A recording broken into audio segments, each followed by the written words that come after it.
Please note, this video is meant to be a reference and not a detailed instructional.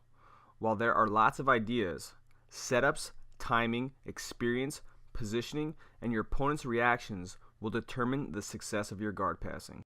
Like past videos, I have personally hit all of these passes in either live training or in competition. There are many different variations of these passes that many different grapplers may show. These are just my approaches to these passes. This video only scratches the surface of the many passes out there. During this whole video, I am wearing a gi. However, many of these passes can be used successfully without a gi as well. Any passes that I feel are primarily for gi situations, I have captioned those techniques accordingly. If you enjoyed this video, please like it on YouTube and share it with all the grapplers around the world.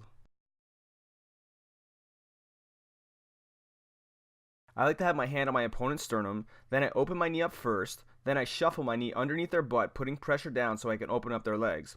When I'm done doing this, I like to end in a combat-based style position. I also like to open up my opponent's guard by pushing their belt into their face, pushing my hips back so I can make space for the combat-based position. It's extremely important to be able to open up your opponent's guard from the feet if you can't open it from the knees. I like to pull at their sleeves, step up with that side first, and then bounce so I can open up their legs.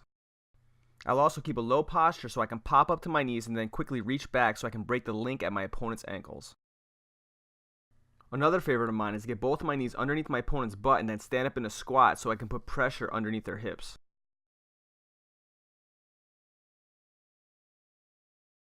With a single stack pass, you're going to get your arm underneath their leg, protect your other arm for possible attacks, take your hand, put it on their shoulder, drive their knee into their face, pick their hips up, and then slowly grind pressure into them. If or when you go for the single stack pass, they push on your hips. From there, you can take your other knee, pin their knee down, control their head, keep their foot there, kick your other leg back, and then finish the pass. The double stack pass is similar to the single stack pass, except you have both your arms underneath their legs.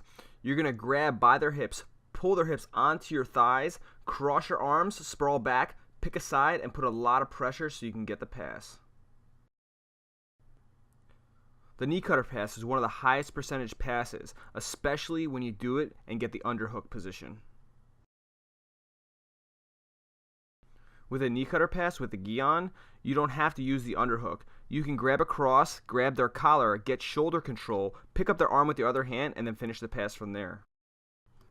One of my favorite passes is the over-under pass from the double under position. I'm going to get double under control, then I'm going to step my leg over, bring my right arm across, push a leg through, kick back, and then finish the pass. And if you can get both of their legs in between your legs, you could hug around their upper thighs and then control one of their legs, kick back, and then do the hug pass. A very sneaky thing that I do when I can't get a stack pass is I reach deep underneath my opponent's belt, I pick their hips up, I flip them over so I can expose their back and attack their back from there. And lots of times when I get double underhooks, I try to lift one of my opponent's legs up so they put pressure down and I swim my hand back through, push it down, and then jump right over. Another pass that I hit a lot is the low style X pass. I put my hand by their inner knee, my other hand goes by their belt line, then I drop my shoulder and I push their leg through for the pass. A high percentage pass for me is when I get double underhooks and my opponent puts pressure down with his legs, so I do a low sit out, drive my arm across, and then finish the pass. From butterfly, I'll get my opponent's back on the mat, I'll kick my leg back, trap his leg, and then step my other leg over, trap his head, trap his foot, and then kick my leg back and finish the pass.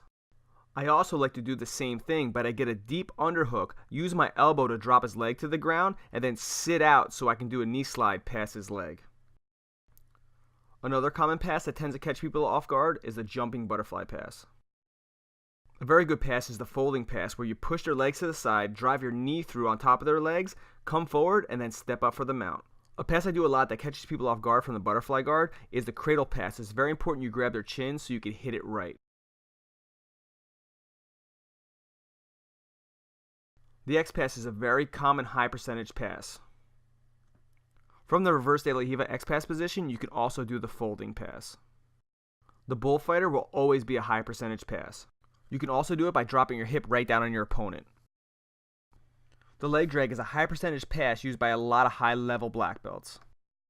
If you catch your opponent trying to step over and regard, you could swim your arm through and finish the pass that way. I also like to step my leg over as I do the leg drag pass. The long step pass is very good when your opponent is holding your ankle. Sometimes it's easy to just step around when your opponent has sitting guard on you. I also find opportunities to get the underhook so I can step around and then get the back.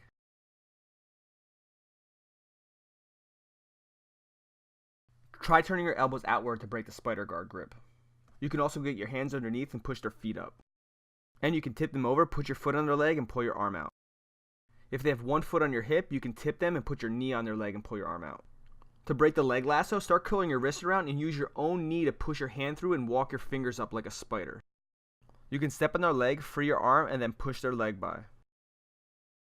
You can also grab their sleeve, step on their leg, free your arm, switch your hand, pull their leg and their arm, and get the pass. I like to get both my hands underneath their legs, push their legs over their head, and then fight for their back. You also have opportunities for the bullfighter pass.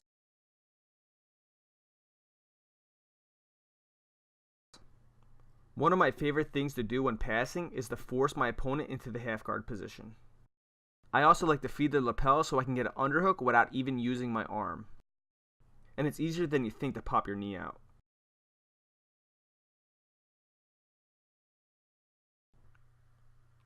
When you pop your knee out, you have the knee cutter pass sitting right there.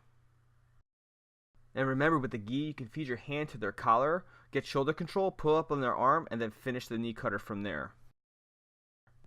My favorite pass from half guard is a long hug pass. A lot of people will just bridge into you, opening up their legs, and then giving you the pass from there. And if they don't open up their legs and bridge into you, it's pretty easy to pry your leg out and get the pass still. The pass where you sit your hip right next to them with your knee up is also a very high percentage. You can also step your body back the other way, get head control, use your foot to pry your foot out, and get the pass that way. And when you do this, if your opponent starts bridging into you, lots of times they leave the mount position right open. The underhook is a very strong position from half guard. Push your head into the side of their face, use your foot so you can pop your knee out, and then get the knee cutter pass. You can also use the underhook in the foot wedge position so you can drop your knee right for the mount. And if you can't get the knee cutter position from there, you can always drop back for the mount position. If their leg is low from Z half guard, you can put pressure down on their leg and then wait for them to get regular half guard so you can go for the knee cutter. And if their leg is up by your sternum, you also have the shin cutter from there. And something I've been doing a lot lately is a leg drag from this position. And for a lot of people, the leg lace pass still works. Thank you for watching. Please show your support by subscribing to my YouTube channel.